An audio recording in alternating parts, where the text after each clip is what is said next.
नमस्कार, आप देख रहे हैं कशिश न्यूज। आपके साथ मैं हूं करिश्मा। खबरों की करेंगे शुरुआत। सबसे पहले बात करेंगे कोरोना मरीजों की संख्या में कमी आने के बाद बिहार में अनलॉक की प्रक्रिया शुरू कर दी गई। करीब 1 महीने तक लॉकडाउन लगाए रखने के बाद 8 मई से शर्तों के साथ राज्य को अनलॉक किया गया। सूबे के मुखिया नीतीश कुमार ने पटना की सड़कों का भ्रमण किया।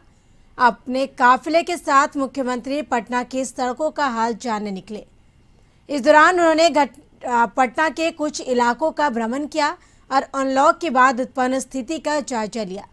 भ्रमण के दौरान मुख्यमंत्री ने कई लोगों को बिना मास्क के घूमते देखा, जिसके प्रति उन्होंने ट्वीट कर चिंता व्यक्त की और साथ ही मास्क लोगों से लगाने की अपील की। मुख्यमंत्री नीतीश कुमार ने ट्वीट कर कहा कि पटना शहर में कुछ इलाकों का भ्रमण किया और देखा कि कई लोग अभी भी मास्क नहीं पहन रहे हैं। लोगों की इस चूक से कोरोना संक्रमण बढ़ सकता है। बिहार वासियों से अपील है कि मास्क अवश्य लगाएं और 2 गज की दूरी बनाए रखें।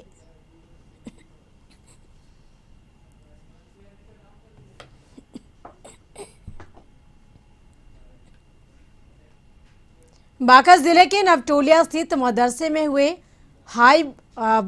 बता दें कि डेंसिटी ब्लास्ट की जांच सवालों के घेरे में है।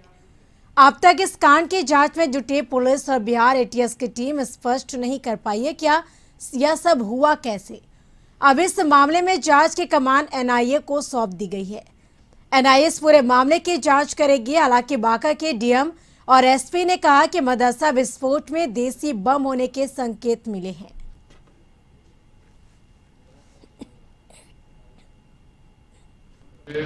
हाथ पे कई जगहों पर है, लेकिन वो कोई भी इंजरी एक्सप्लोसिव इंजरी नहीं, विस्फोटक पदार्थ का इंजरी को नहीं है। ये इसमें उसमें एस्फिक्सिया दम घुटना भी लिखा गया है। उनके ट्रेकिया में, सांस की नली में धुआं विस्फोटक का होने की बात अंकित की गई है। इस तरह की चीज़ें हैं, इंजरी भी है, लेकिन वो सभी इंजरी किसी भी चीज़ का इम्पैक्ट का है, कोई हार्ड एंड ब्लंट टाइप का, दीवार का, ईंट का, इस तरह की कोई चीज़ें हो सकती है। रेती लैंड का है, प्राइवेट स्कूल टाइप का ऐसी चीज़ है, निबंधित भी नहीं। इसमें करीब 50 से 60 बच्चों की जो है सूचना हम लोगों के पास है। बिहार के स्वास्थ्य मंत्री मंगल पांडे ने कोरोना जांच के लिए बताते चले कि 5 RT-PCR जांच रथ को रवाना किया। इन रथों के द्वारा ग्रामीण इलाकों में कोरोना जांच में सुविधा होगी। इससे पहले भी 5 RT-PCR रथ को रवाना किया गया और साथ ही कोरोना से मौत के आंकड़ों में गड़बड़ी पर स्वास्थ्य मंत्री मंगल पांडे ने सफाई दी है। उन्होंने आंकड़ों में गड़बड़ी की बात से इनकार किया है।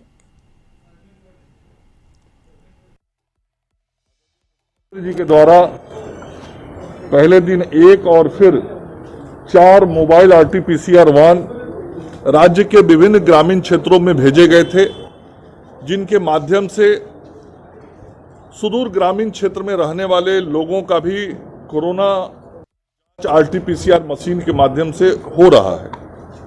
और माननीय मुख्यमंत्री जी ने यह निर्देश दिया था विभाग को कि यह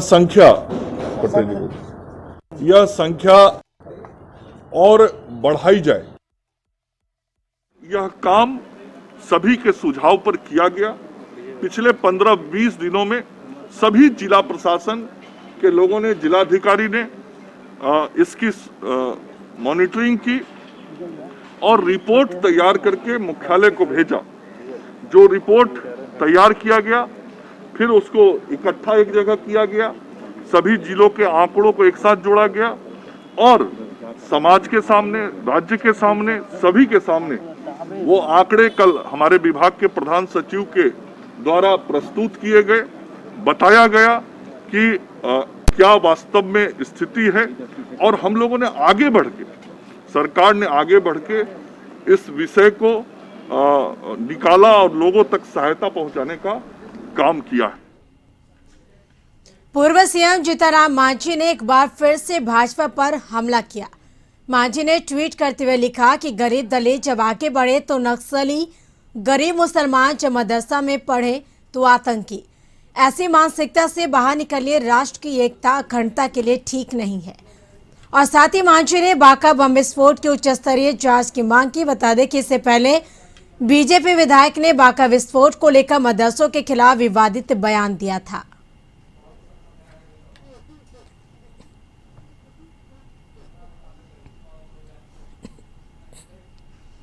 बीजेपी विधायक हरिभूषण ठाकुर बचौल ने एक बार फिर से विवादित बयान दे दिया। इस बार उन्होंने कोर्ट के फैसले पर सवाल उठाए हैं। उन्होंने कहा कि कोर्ट में न्याय देने की प्रक्रिया सही नहीं है। न्याय के लिए लोगों को सालों साल इंतजार करना पड़ता है। उन्होंने कहा कि न्याय प्रक्रिया अगर सही होता तो कोविड काल में दवाइयों की कालाबाजारी नहीं होती। कोर्ट में न्याय प्रक्रिया सुस्त होने के कारण भ्रष्टाचारियों का मनोबल देश में बढ़ा हुआ है। तो वहीं इस पर राजद के विधायक अख्तारुल इस्लाम शाहीन ने कहा कि बीजेपी के शासनकाल में ही सबसे ज्यादा न्यायपालिका में हस्तक्षेप किया गया है। देश के कुछ संवेदनशील मुद्दों पर चीफ जस्टिस फैसला देते हैं और उसके कुछ दिन बाद ही उन्हें राज्यसभा का सांसद बना दिया जाता है। न्यायपालिका में हस्तक्षेप करने का मामला सबसे ज्यादा बीजेपी के सरकार में देखने को मिला है। कोर्ट कानून अगर सही होता तो क्या किसी की हिम्मत थी रेडी सीमर सुई बेचने की? अगर न्याय प्रक्रिया सही होता तो किसी की हिम्मत थी गैस सिलेंडर ऑक्सीजन बेचने की? न्याय व्यवस्था सही होता तो 30-30 साल से भ्रष्टाचार करके, मर्डर करके, किडनैप करके, और इसी कारण कानून व्यवस्था खत्म हो रही है। क्योंकि बुझता है कि मैं क्राइम करूंगा, संपत्ति अर्जित करूंगा, भ्रष्टाचार करूंगा, मुझको कुछ नहीं होगा, यहाँ की न्यायपालिका हमको कुछ नहीं कर पाएगी। इसलिए मेरा एकदम जो न्यायपालिका को, कार्यपालिका को, विधायिका को, सारे लोगों को, मीडिया को मिलकर जनता का जो दर्द है, जनता का जो समस्या है, जमीन पर जो कठिनाई है, उसको दूर करना पड़ेगा। के जस्टिस हैं जिनको कहीं से उठा करके बड़े जस्टिस को छोटे कोर्ट में डाला जाता है, मतलब अनावश्यक हस्तक्षेप भारतीय जनता पार्टी के समय में न्यायपालिका में हुआ है। जहां तक अपराध बढ़ने की बात है तो इसका केवल और केवल कारण न्यायपालिका में हो रहे निर्णय में जो देरी है ये कारण ही नहीं है, बल्कि आप अच्छी शिक्षा लोगों को नहीं दे पा रहे हैं, लोगों को रोजगार नहीं दे पा रहे हैं, लोग कई तरह के आर्थिक संकट से जूझ रहा है, जिसकी जिम्मेदार सरकार है। सरकार जनता की समस्याओं का समाधान अगर करती है, उसके पास कोई अच्छी कार्य योजना होती है, तो मुझे लगता है कि आपराधिक घटनाएं में कमी आए। सुपौल से जन वितरण के दुकानदार को खाद्यान्न की कालाबाजारी करने के दौरान ग्रामीण द्वारा रंगे हाथों पकड़कर पुलिस के हवाले कर देने का सनसनीखेज मामला सामने आया।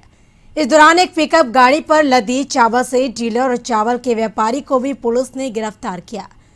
मामला सदर थाना क्षेत्र के नगर परिषद वार्ड नंबर 5 डकही घाट टोली का है और इस बीच कई महीनों से उक्त डीलर मोहम्मद गुलजार द्वारा खाद्यान्न नहीं दिए जाने के विरोध में उपभोक्ताओं ने सड़क जाम और प्रदर्शन कर कालाबाजारी करने वाले डीलर के विरुद्ध समुचित कार्रवाई की मांग की।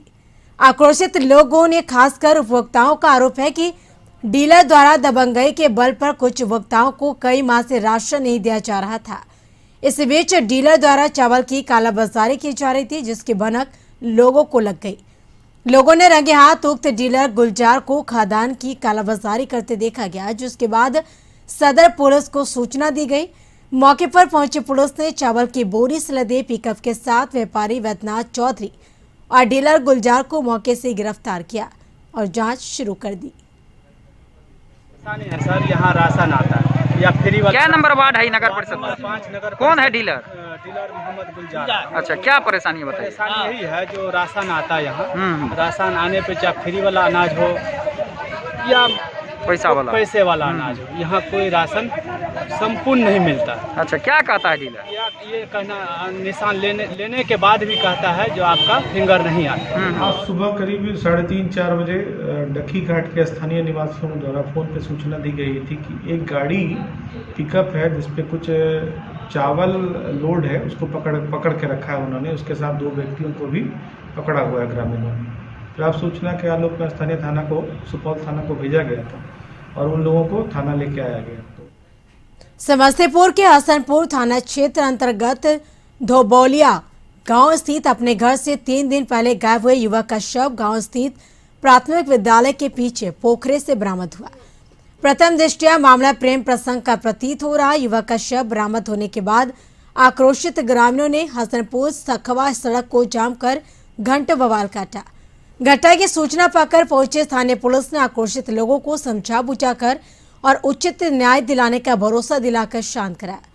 फिलहाल तनाव पर काबू पा लिया गया है। जानकारी के मुताबिक 7 जून को धोबौलिया गांव के निवासी चंद्रशेखर राम का पुत्र मिथिलेश कुमार उर्फ लालू अपने घर से गायब हो गया था, जिसका शव बरामद किया गया। मेरा भाई मिथिलेश राम था, जो उसके यहाँ जाता था। काड़ी साहब है एक मुखिया गांव के, वो उसके सब दोस्ती था, सब कुछ दोस्त।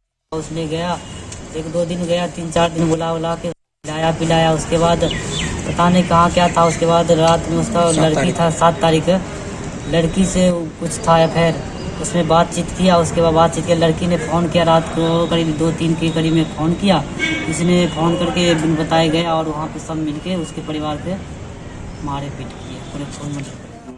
कोरोना महामारी से निजात पाना है तो वैक्सीन लेना जरूरी है। कशिश न्यूज खबरों के माध्यम से आपको जागरूक करने का काम करता है। हमने दिखाया था कि किस तरह पटना सिटी के फतुहा के कई गांव में लोग वैक्सीन लेने से कतरा रहे हैं। लोगों में वैक्सीन को लेकर मौत होने का भ्रम फैला है। खबर चलने के बाद फतुहा ऑक्सीजन बैंक के बैनर तले फतुहा PHC प्रभारी डॉक्टर सुधा शंकर राय, वरिष्ठ पत्रकार अरुण कुमार पांडे, स्थानीय सामाजिक कार्यकर्ताओं ने मिलकर जागरूकता रथ निकाला और डोर टू डोर घूमकर लोगों को कोरोना वैक्सीन लेने के लिए आग्रह किया। साथ ही वैक्सीन लेने के फायदे के बारे में लोगों को बताया और बिना मास्क पहने लोगों को मास्क वितरण किया। ऑक्सीजन बैंक ने ये जागरूकता अभियान टीकाकरण के लिए किया है।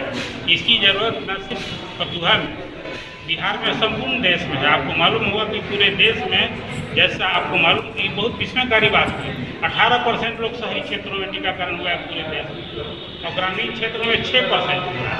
आप इससे कल्पना करेंगे कि अभी जब 21 तारीख से 18 साल से अधिक जो उम्र वाले लोग हैं उनको 100% फ्री टीका होने वाला है। ये सब आपकी खबर का असर है। शायद 2-3 दिन पहले आप लोग गए थे और अभी वो आ भी रहा है खबर में कि कुछ एक लोग इसका इनकार कर रहे हैं, जैसे कुछ भ्रम और संशय की वजह से, जिनको दूर किए जाने पर वो आगे आ सकते हैं।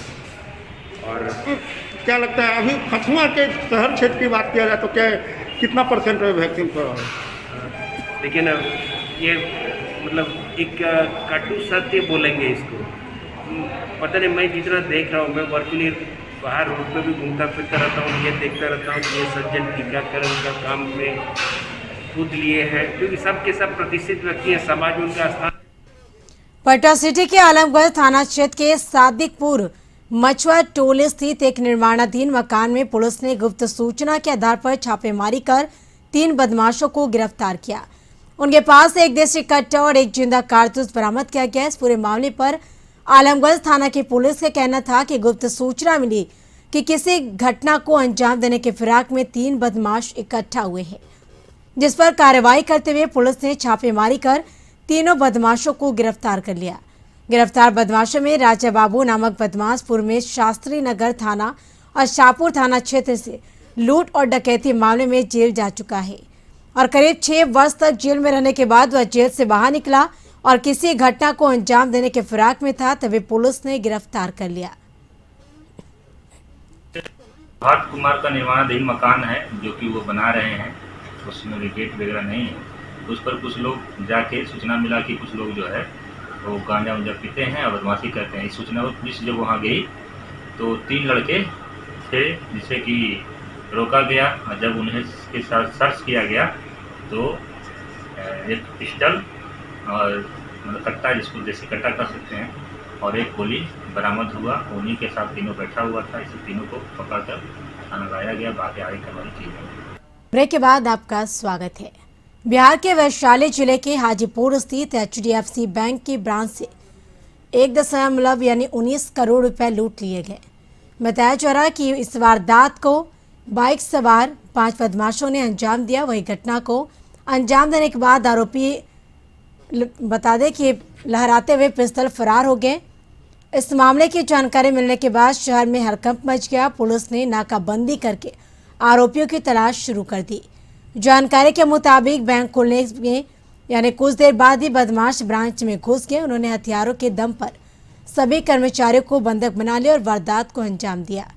पुलिस के मुताबिक CCTV फुटेज में आरोपियों का हुलिया पता चल गया है। उसके आधार पर जांच शुरू कर दी गई है।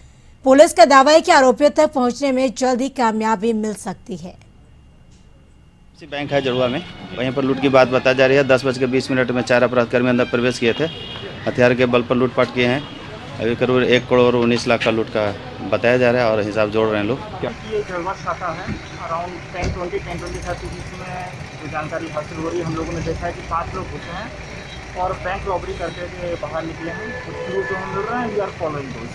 कितने क्लू अराउंड 1 करोड़ जो उनका अमाउंट है उससे ज़्यादा हम लोग चेक कर रहे हैं, अभी एक्जैक्ट अमाउंट नहीं बताया but we are saying around 1।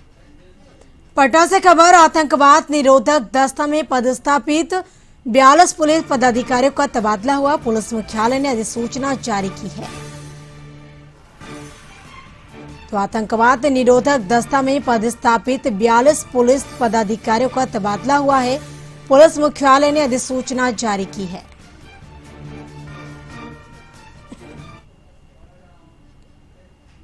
Patna के पूरा टोली मोहल्ले में पूर्व केंद्रीय मंत्री वर्तमान सांसद रामकृपाल यादव और स्थानीय पार्षद वार्ड नंबर 28 विनय कुमार पप्पू के द्वारा गोरिया टोली स्थायी निवासियों और नगर निगम सफाई कर्मचारियों के बीच कोरोना से बचाव को लेकर मास्क, सैनिटाइजर, ऑक्सीमीटर सामान का वितरण किया गया।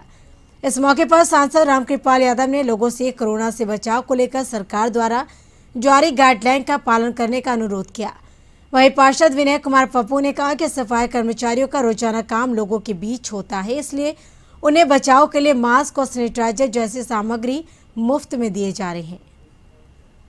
हम लोग गुड़िया टोली मोहल्ले वासियों के लिए और अपने पटना नगर निगम वार्ड 28 के जितने भी सफाई कर्मी हैं, चूँकि रामकृपाल भैया हमारे इस वार्ड के पार्षद भी रह चुके हैं, तो हमेशा यहाँ के कर्मचारी और मोहल्ले वासियों के प्रति वो चिंतित रहते हैं। तो आज एक छोटा सा प्रयास है, एक संदेश देने का प्रयास है कि मास्क पहनिए, सैनिटाइजेशन का उपयोग कीजिए, कहीं कोई काम करने जाइए तो पीपी किट लीजिए। तो आज इसी क्रम में हम लोगों ने यहाँ पर रामकृपाल भैया के माध्यम से पीपी किट, सैनिटाइजर, ऑक्सीमीटर आदि का वितरण सभी लोगों में किया है।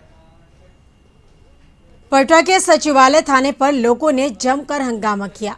लोगों का आरोप है कि बाइक सवार ने एक शख्स को टक्कर मार दी थी, लेकिन पुलिस ने समय रहते उसका इलाज नहीं कराया, जिसके कारण उसकी मौत हो गई। वहीं घटना से गुस्सा आए लोगों ने सचिवालय थाने का घेराव कर हंगामा किया।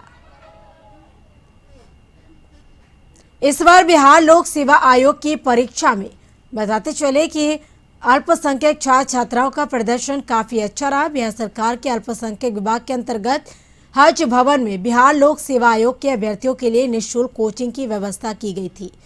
इस कोचिंग के माध्यम से 50 से ज्यादा अभ्यर्थी सफल हुए। अल्पसंख्यक कल्याण मंत्री जमा खान ने प्रेस कॉन्फ्रेंस करके कहा कि यही नीतीश कुमार की पहचान है कि किसी से कोई भेदभाव नहीं है और नीतीश कुमार ने अल्पसंख्यकों के लिए क्या किया है उसका परिणाम आपके सामने है। इससे अपने भाई से कहना चाहूँगा, चूँकि वो मेरे भाई हैं, बड़े उम्र में बड़े हैं, कि मदरसा के बारे में जाने। मदरसा क्या होता है, मदरसा जो है तालीम दी जाती है, मिलता वहाँ से। उस मदरसे से बहुत ऐसे पैदा हुए हैं जो देश के लिए कुर्बान हो गए हैं। उस मदरसे से पैदा हम लोग भी हैं। मदरसा के बारे में जाने, मदरसा में ऐसा नहीं होता है।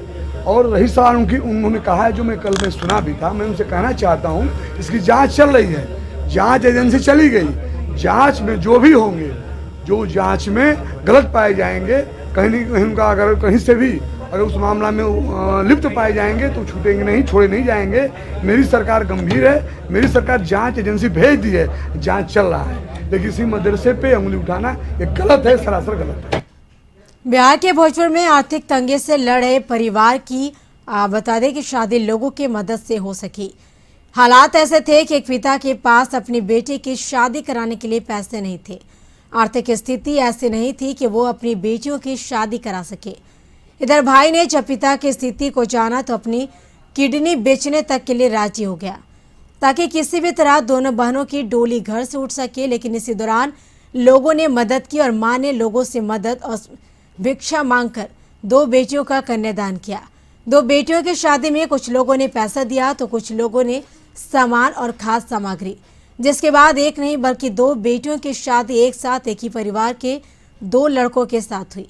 लड़की के भाई ओम प्रकाश ने कहा कि वो अपनी दोनों बहनों की शादी कर्ज लेकर कर रहे हैं। उन्होंने बताया कि मैं अपनी किडनी बेचकर यह शादी करवाना चाहता था, लेकिन मां ने मुझे रोक दिया और किसी तरीके से हम लोग भिक्षा लेकर अपनी बहनों की शादी कराए। सोचे कि माँ के दरबार में हम रहते हैं और ये बराबर मंदिर में 10-15 साल से आती हैं। एक दिन 1-1.5 माह पहले आई और काफ़ी रोने लगी कि बाबा हम दोनों बच्चियों का शादी सेट किए हैं और हमारे पास कुछ है नहीं, इसलिए आप भगवती से कह के चाहे अपने द्वारा हमको मदद कराइए कि हम बच्चियों का शादी सफल करा सकें। तो हमारे मन में एक विचार आया कि चलिए मंदिर के भक्तों के सहयोग से, समाज के गणमान्य व्यक्तियों को सहयोग लेकर के, किसी के द्वारा अन्नदान हुआ, किसी के द्वारा वस्त्र दान हुआ, किसी के द्वारा द्रव्य का दान हुआ, नकदी दान हुआ। पटना सिटी क्षेत्र के अगमकुआं थाना अंतर्गत ट्रांसपोर्ट नगर में वृक्षारोपण के संकल्प के साथ समाजसेवी आगे आए और वृक्षारोपण करने का संकल्प लिया कि पूरे बिहार में घूम घूम कर वृक्षारोपण करेंगे। वहीं वृक्षारोपण के बाद संरक्षण का भी कार्य करेंगे, क्योंकि वृक्ष लगाने के बाद वृक्षारोपण जो पूरी तरह सफल नहीं हो पाने का यही कारण है कि संरक्षण करता उसको नहीं मिल पाता। उस वृक्ष को संरक्षण प्रदान जब तक नहीं होगा तब तक वृक्षारोपण अधूरा ही रह जाएगा। वहीं कुम्हरार विधानसभा क्षेत्र के विधायक अरुण सिन्हा ने भी आकर वृक्षारोपण किया। वहीं राष्ट्रीय श्यामा प्रसाद मुखर्जी के प्रदेश अध्यक्ष आनंद राज मिश्रा एवं समाज सेवी संजीव सिंह ने भी वृक्षारोपण किया। वहीं एक और संस्थान के द्वारा सैकड़ों बीज लाकर वृक्षारोपण करवाया गया, जिसको क्षेत्रीय विधायक अरुण सिन्हा ने इन लोगों को धन्यवाद भी दिया। मोदी और नीतीश जी का जो आह्वान है, पेड़ लगाओ और जीवन बचाओ, स्वास्थ्य बनाओ, उस नारे को चरितार्थ कर रहे हैं। ऐसे समय पर इन्होंने मुझे भी सम्मान दिया, मुझसे भी पेड़ लगवाया। सुहागिन महिलाएं अखंड सौभाग्यवती होने और पति के स्वास्थ्य के लिए वट वृक्ष की पूजा की। इसके लिए महिलाएं उपवास रहकर वट वृक्ष में फेरी लगाकर धागा बांधती है और साथ ही वृक्ष की आयु की तरह अपने पति की लंबी उम्र की कामना करती है। यह नज़ारा है पटना के पटेल नगर एनर्जी पार्क का, जहां पर बता दें कि पतिव्रता स्त्री सावित्री ने अपने पति की प्राण हरने आई यमराज से जीतकर वट वृक्ष के नीचे ही अपने पति के प्राण वापस लौटा ली थी। उसी पौराणिक कथा पर आज भी महिलाएं व्रत कर वट वृक्ष की पूजा करती है और अपने पति के यानी सुहाग को अमर रखने की कामना करती है। इस दिन सावित्री और सत्यवान का कथा सुनने का भी प्रचलन है। फल, फूल और कच्चे धागे को बरगद के पेड़ में लपेटकर विधि विधान के साथ पूजा अर्चना करती है।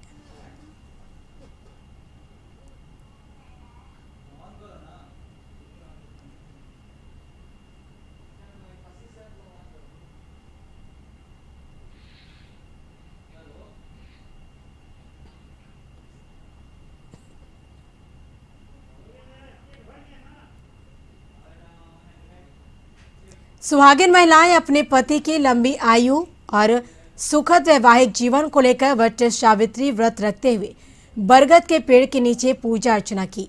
सुहागिन महिलाओं के लिए वट सावित्री व्रत का विशेष महत्व होता है। ऐसी मान्यता है कि इस व्रत को करने से पति की आयु लंबी होती है। यह नज़ारा है सासाराम का।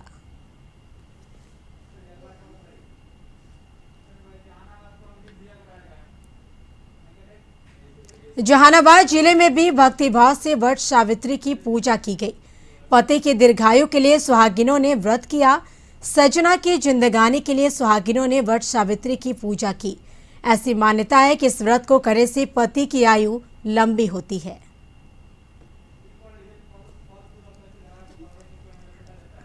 और साथ ही बता दें कि फल, फूल और कच्चे धागे को बरगद के पेड़ में लपेटकर विधि विधान के साथ पूजा अर्चना की गई। वट सावित्री पर्व के अवसर पर सुहागिन महिलाओं ने वट वृक्ष की पूजा की। उन्होंने व्रत रखकर अपने पति के दीर्घायु होने की कामना की।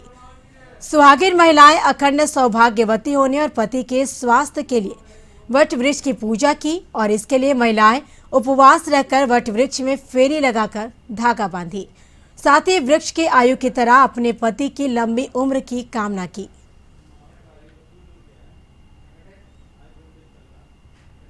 दरभंगा के सिमरी थाना क्षेत्र के चलवार पंचायत स्थित टेंगुआ उत्क्रमित मध्य विद्यालय के परिसर स्थित डेयरी फार्म के पुराने कमरे से पुलिस ने गुप्त सूचना के आधार पर कार्रवाई करते हुए बड़ी संख्या में अवैध शराब को बरामद किया। कि पुलिस जीप जो है सो मतलब विद्यालय मध्य विद्यालय टंगा हुआ है, उस क्रम में जानकर द्वारा सूचना दिया गया। हम वहाँ विद्यालय पर पहुँचे तो पता चला कि विद्यालय कैंपस में जो दूध संग्रह केंद्र है उसमें शराब का कार्टून रखा गया है। इसके साथ इस बुलेटिन में फिलहाल इतना ही। आप बने रहिए कशिश न्यूज के साथ। नमस्कार।